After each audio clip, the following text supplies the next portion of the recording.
कोजागिरी पौर्णिमेनिमित्त दादा गणपती मंडळ व भोले ग्रुपतर्फे तुळजापूरला तुळजाभवानी मातेच्या दर्शनासाठी पायी जाणाऱ्या देवी भक्तांना महाप्रसाद वाटप करण्यात आला। हा अभिनव उपक्रम बलिदान चौकात 2 दिवस राबविण्यात आला। महाप्रसादात पाणी बॉटल, चहा, कॉफी, केळी, सफरचंद, पोहे आदी खाद्यपदार्थांचा समावेश होता। तसेच वैद्यकीय सुविधाही उपलब्ध करण्यात आली होती। हा उपक्रम गेल्या 11 वर्षापासून सतीश पिंटू नाईक यांची आठवण म्हणून हाती घेण्यात आली आहे।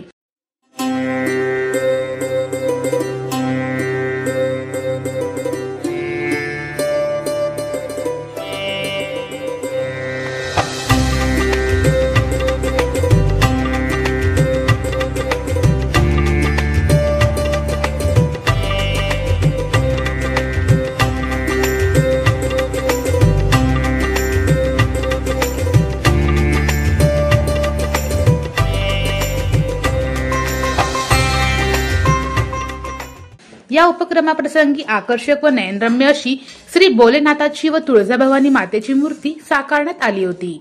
देवी भक्तांच्या सोयीसाठी महाप्रसाद वाटपाची सेवा देवीचरणी अर्पण केली जाते, अशी माहिती दादा गणपती मंडळाचे अध्यक्ष अरुण लातुरे मालक यांनी दिली। गेल्या 11 वर्षापासून आम्ही भोले ग्रुप व बलिदान चौक मंडळातर्फे प्रसाद वाटप करतो।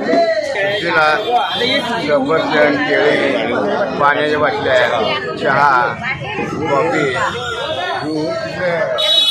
करतो। गेल्या 11 वर्षापासून करतो। हा उपक्रम यशस्वी करण्यासाठी मुन्ना ओझा, अमोल शिंदे, अतुल सिरशेट्टी, मनोज मलकू नाईक, प्रवीण मलकू नाईक, अभिषेक स्वामी, गिरीश अक्कलकोटे, शिवा चेडशनकर आदी मान्यवर पदाधिकारी व सभासदांनी मोलाचे योगदान दिले।